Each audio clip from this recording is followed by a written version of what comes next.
Hello and welcome back again to another amazing episode. Now, this is the diaspora transition episode. This week we have someone special on this episode who moved back from the UK to Ghana, and she wants to share her story with us. So, if you want to enjoy this episode, stay tuned. Allow me to introduce Natural Ghana Girl. Welcome to Webnation Africa. Thank you. If you don't know who she is, she's how do I call you? Let's do that because you do everything. You know? I see you building.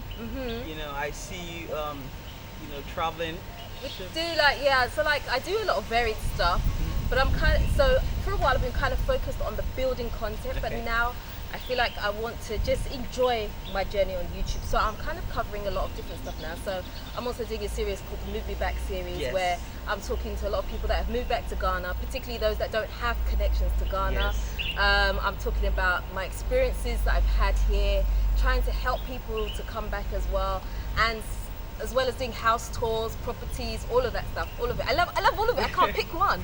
Yes. So people want to get to know you. I want to get to know you. Yeah. I have a lot of questions for you. Okay. Being a woman moving back, Uh-huh. what is the experience like? I have a lot of questions because Okay. I know there are people out there, maybe in the diaspora, US, UK, who want to make the move that you have, Yeah. right? But don't really know if I should do it. Okay. So I want you to touch on all those phases. What was going through your mind before moving back? So let's start. Okay. How did it all started, and why Ghana? Okay.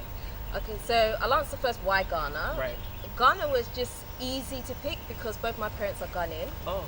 So we had some connections to here. So it was an easy choice to make when we decided to go down that path. But originally, I came to Ghana in 2007 with my husband. He's also Ghanaian, but he didn't really have much concept of Ghana because he left here when he was 6, and he had never come back. Wow. And so when we came like a big family holiday with like his family, my family and everything, he fell in love with the place and wanted to move back. He didn't even want to go back to you. He wanted to ship our stuff straight, call someone on the phone, ship our stuff to Wow. Ghana and bring it over. And I was like, I'm not moving to Ghana. No. I was like, I'm not going to visit Ghana. I said, no way, you go by yourself. It's nice for holiday, but there's no way I'm moving. But after some years, my heart started to warm towards Ghana, and I was just like, I just kind of got fed up of the UK in that sense. Not that I didn't like the UK, I did. I had really nice friendships and stuff there, but I just felt like I wanted more, and I just felt like the UK wasn't providing me with what I needed at the time, and so we just made the decision to just go back. There was nothing behind it. There was no like, oh, so and so has moved back, so let's go So as well. you didn't plan? We didn't really plan that well, to be honest with you. We really didn't. All we knew is that we had a house in the UK, so we were going to rent out our house and we were going to live off the income from that rental in Ghana. Wow. And let's just do it. Let's go and let's just do it. Wow. It was like that. Wow. That's very sweet. Wow. It really was. So I know. Sorry, guys. Now, if you can see this plant is called amaryllis, okay, and it's a very beautiful plant. Now, where we are filming Yes. is called the Oasis Garden in Yes, it East is. Legon. So if you are seeing this, it's because we are filming in a very serene environment. And you can Yes. buy this actually. You can buy this. Yeah. It's a garden this- centre. People can walk in and Right. come have a look. It's absolutely beautiful here. Absolutely beautiful. It is. So let me get back into the video. So how long have you been in Ghana so far? It is almost 8 years. Next month will be 8 years. 8 years. Yes. Wow. So you have seen everything. I'm in telling Ghana. you. I'm The telling you. ups, the downs. I'm telling you. I've had all of them. Yes. So what would you say you like about Ghana so far? The best 3 things you really love about Ghana, and then we go to the negative parts later. Okay. So first of all, I have to say, without a shadow of doubt, the first thing that I love about Ghana is just the sun. I always say there's just something so medicinal about the Yes. sun. I don't know. A lot of people say this. Yeah. Elaborate. What do you mean the sun? Because It's kind of hard to explain, but it's like, I don't know if it's to do with our melanin or what. It's almost like we've lacked for so long. So when you finally get the sun in you, you just feel so so good internally. different. Externally, your skin just feels better, looks better. It just puts you in a good mood. You know, in the UK we have this thing called sad seasonal disorder, seasonal something disorder. I can't remember. Yeah, but there's that thing in the UK, and it's very, very real, and you don't realize how much it affects you until you come here, and then you just feel so happy all the time. Like you feel internally happy, content. There's something about the sun just, I don't know, it just brings it out of you, you know. That's amazing. Yes. I hear a lot of that, but I can't relate because Yeah. I'm always That means you haven't had enough cold. You need some more cold in order to appreciate the sun. It's very true. Yeah. So, Yes. what would the next thing be? Okay, so another thing would be the people.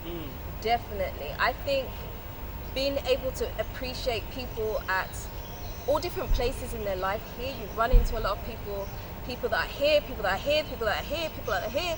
You know, there's such a mixture of people here that it's like your eyes just become very much opened to what is apparent in Ghana. Like you're just able to see what is around you. I don't know, there's something very enlightening about being here and meeting people from different places, have had different journeys. There's so much diversity. I guess that's the word I'm looking for. Diversity. This is a really wide range of diversity of people here that you're able to experience, you know. And I think I really love that. I really appreciate that. Whereas, you know, in the West, you kind of stick to your circle of people. You don't speak to anyone else. Probably most of the people that I've spoken to here, if I had bumped into them in the West, we probably never would have crossed paths. You know? Everyone is just in his own bubble. Yeah, it's very isolated. But here, it's like, you know, you can walk out One the big front family. gate and speak to someone and learn something new. And I love that. That's you know, amazing. I love that. The other thing I love here, I think, is the food as well. The food, definitely, because although I'm a fussy eater, right? When I say the food, I just mean that there are options that are available to you, and everything feels really fresh and healthy. And I love that because there's definitely a taste, like even just a simple thing like plantain, it just tastes so much different Plantain here. with what? I don't, Contemporary. it just tastes so different. What's your favorite Ghanaian food? Oh, it has to be banko no. Banko and oko. I love Why it. a lot of people are saying banko and I oko? What is it love about it. banko and oko? I don't know, but I never really used to eat it that much in the UK. But Right. coming here, I just love it. I just like. Honestly, I'm also like that. Oh really? I You used do to like bank- food Really? and light soup with the goat meat. Yeah. But one day I just had this good chef who Yeah. made me banko and oko, and since then Yeah, that's it. I've been eating Salt. banko and oko for the past 5 days. So I understand. just love it. I just love. Wow. I love the food. Amazing. So Yeah. that's a little bit of Ghana food, you know. So let's go back a little bit. As I said, people want to move back. You know, a lot of guys are tired with a 9 to 5 in the UK. Oh, yeah. They don't feel like they are making an impact, you know. And then that leads to anxiety, depression. Yeah. We'll get into that a little later. I'm sorry guys. So someone wants to make the move. They have their family, kids, children. What would be the best 3 advice for them? I mean, you moved without making any research. You had a family here, if Yeah. I understand. So it could be a little easy. But for someone trying to move back who doesn't know anyone here in Ghana, what would be the 3 best advice for that person? So I'd say come first for a very short break and live like you are living here. Don't live like you're on holiday, okay? Try your best as quickly as possible to understand the currency. Don't convert your pounds or your dollars to cities. That's the biggest mistake that you can ever do. Understand the value of the city that you're holding. If you can come for a month with your family and stay somewhere realistically that you can afford to stay.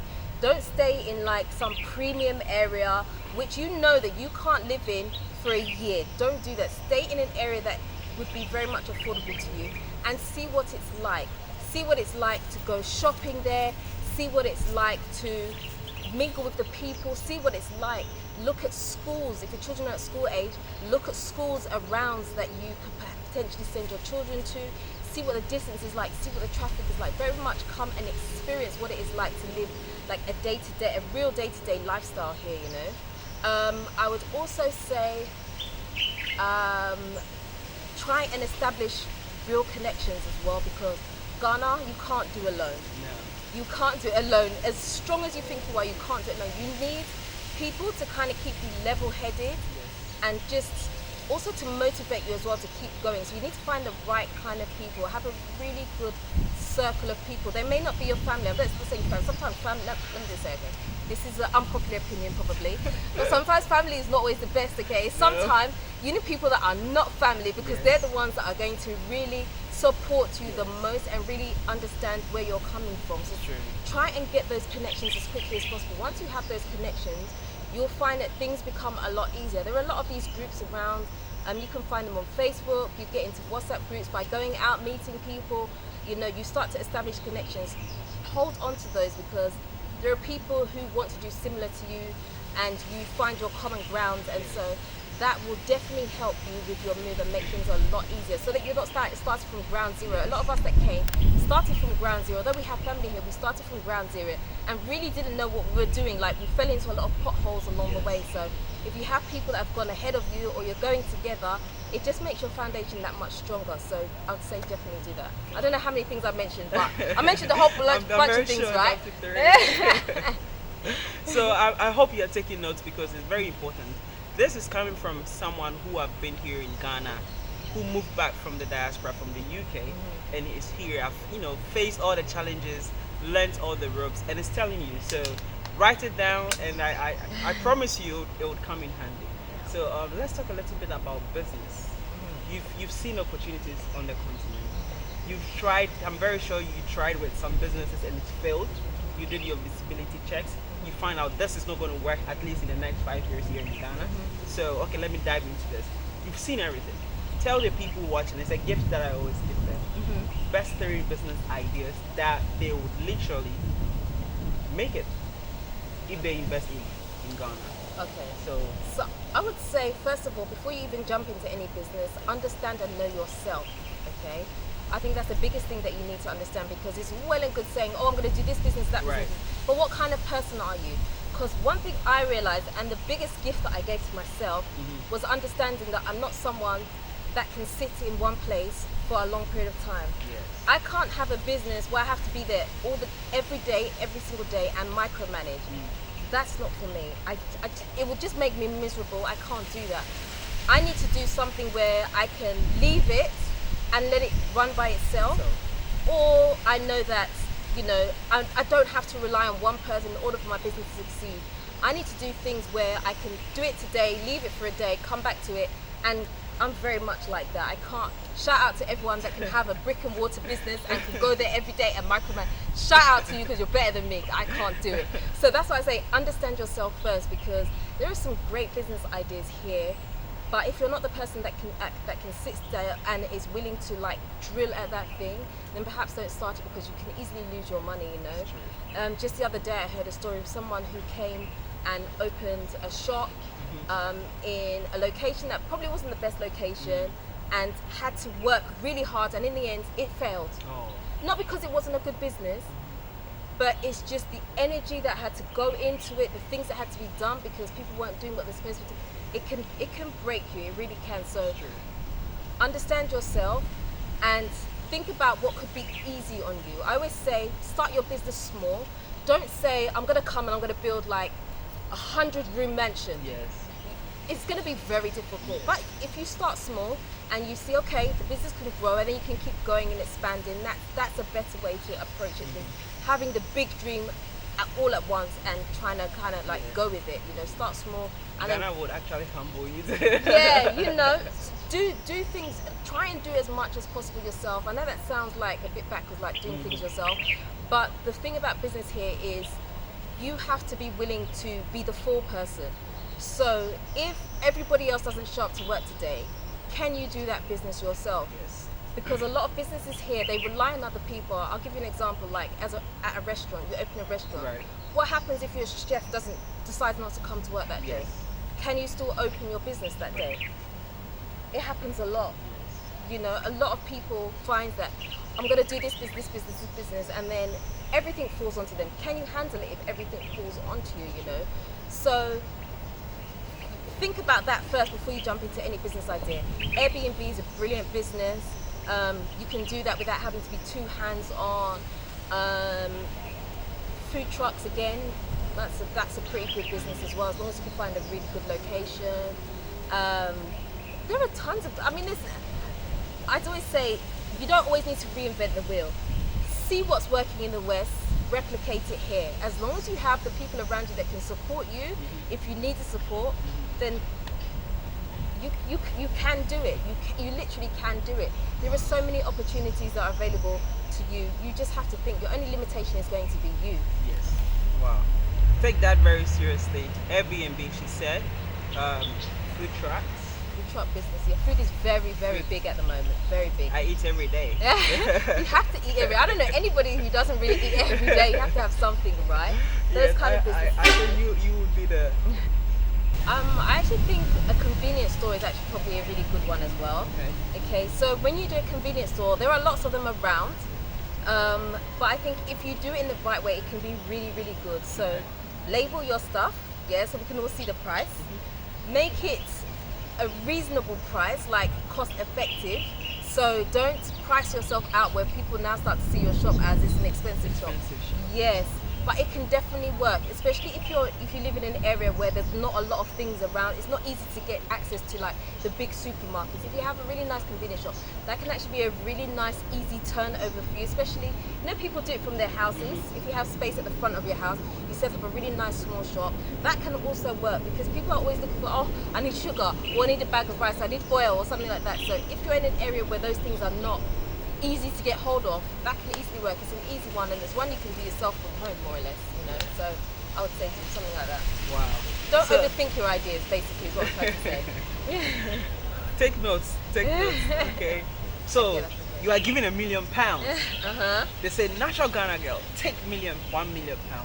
Go back to the UK, settle down, don't come back to Ghana. Will you take it?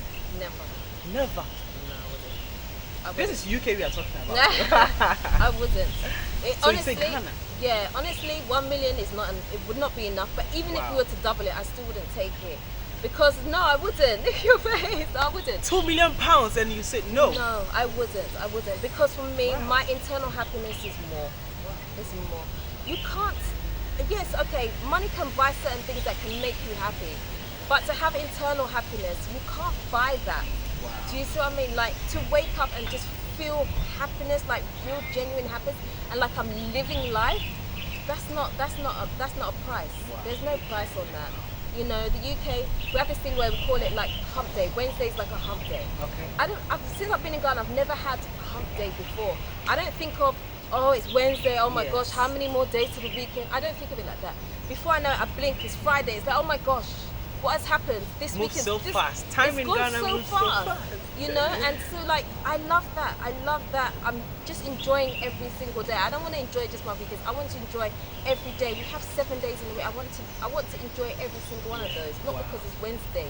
I feel sad because it's Wednesday. No, I don't want to. Someone who grew up on the continent somewhere in Ghana or Nigeria say, you don't even give me £1 million. Give me 100,000. I'm sure. So what do you think is because are we not seeing the future of what the continent is or would be? That's why we have that mindset of escaping. Yes, I think we're definitely underestimating the potential of what is in the motherland and what it can become and what it is going to become. I think a lot of people underestimate what is actually here, and so we miss it. But you only have to look at the people that are foreigners that are coming here and what they are seeing and what they are investing here. That tells you just alone. I'm like, you are definitely seeing something that I'm not seeing. Yeah, to absolutely. leave the UK just to come to Ghana. Yeah. My friends want to go to the UK for Christ's sake. No. And you had it all. Yeah. Moved back 8 years ago with your husband and your family. Yeah. Now listen, I'm done with the UK. So with that, me knowing your story, I just want to follow you blindly till I figure it out. So this shows you, what Ghana is going to be, because definitely she's a wise woman. She knows, businesses. She identify opportunities, So definitely she's not crazy. Okay, so everything is calculated. Everything it is calculated, because you were telling me that lands that we see now here, we think it's expensive. Oh, we should wait till. You just wait and see, because when we first came to Ghana, we looked at land and we thought, oh no, it's too expensive, and then we didn't go for it. Right. Now, we waited like 2 years. Go back to years, and now we can't even afford it anymore. Even 2 years. The last I was asking of the land, It was 1 acre, 6 plots, and the guy said 20,000. Let's do it. Bring your documents. Let's just. I said, okay, give me 2 months. Let me just go. I came back. He's like, I'm sorry, 25,000. Yeah. Just 2 months. Yeah. So you can Yeah. imagine what 5 years or 10 years would be. Okay. So please. Do not underestimate what is here. I'm telling you, Ghana is going like this, and if you miss it, you're going to miss it. If you don't come in soon, you're going to miss it. People are buying places up like anything. Yes. Everything is just going. If you don't come in now, you're going to miss a huge opportunity. You have to come and put down some roots here as quickly as possible. Seriously, if you're serious, you have to do it. So don't wait. Now, Don't wait. because I remember asking Rochelle, Yeah. you know, that Yeah. you think Africa or Ghana is the future. I said, no, it's now. Yes. I said, now? Yeah. I said, yes, because by the time you come, it's too late. It is. It really is. It is. Everything is happening now. People are investing now, and in 2 years' time, you won't be able to afford to do that thing that you're dreaming of doing it, or someone would have even done it before you. You are building in Ghana. You've been showing us the process of building on your YouTube channel, Natural Ghana Girl. Yep. Tell us the headache. You know, being a woman, moving back without knowing a lot of people, learning the ropes by yourself. You know, tell us, walk us through the process of building your own house in Ghana. How difficult is it? Does it worth it? Tell us a little bit. Okay. So yeah, I would say it's definitely worth it, but it's very hard. Like, it's tough here because what you think you know, you don't really know. Yeah. But thankfully for me, my husband's a builder, Oh, okay. so he kind of knows that area. But even still, with all his knowledge, that we've still had, you know, setbacks, we've had ups and downs and all of that. You know, you have to do a lot of micromanaging, you have to be prepared for all of that. But I think for me personally, I would say it's still worth it, because not even just in terms of cost, because it's cheaper if you build than if you buy. But I think the whole experience, it just opens your mind up to so much. And also my children have been able to see the journey that we've been through. They've been able to see the process, the hard work behind it. And I feel like that helps them have grit as well in life to sustain at something, you know. So I feel like there's so many benefits to doing it. So I mean, if you can, I'd always say build over buying. Wow, if you really? can. I Now you were absolutely would. saying it's cheaper. Yes. I was learning a lot from her today. You said Yes. it's cheaper to build by yourself, Yes. which gives you even higher quality in terms of materials to be used. You were Yes, saying something of like that, course. even down to buy, you know, from an. Yeah, absolutely. Because you think about it. Okay, let's compare it to making cake. Okay. You make your own cake, you know the quality of the ingredients that you're going to use, or you go and buy one in the shop where you don't know what was put into the cake in order for it. It might taste nice, but you don't know the exact products that were put in. When you build your house, you know exactly what you've used, you know how rich you've made the cement, you know all of those things. Wow. And so you get to make this quality house that you've seen everything with your own eyes, you know. And also, you know, when you buy a house, you know, some of these houses that you go into, you know, you can tell that an architect was not involved in the process, you know what I'm saying? So Yes. when you do your own house, you know how you're going to build it and you want it to flow nicely, you know, you have your living room, you want your kitchen to come off your living room or whatever, you know how you want to design it, and so you have that. Whereas you buy a house, you're just working with what they've given you. And that's a big difference. So I would say definitely if you can, definitely build over buy. So someone out there in the diaspora wants to build, they want to acquire land.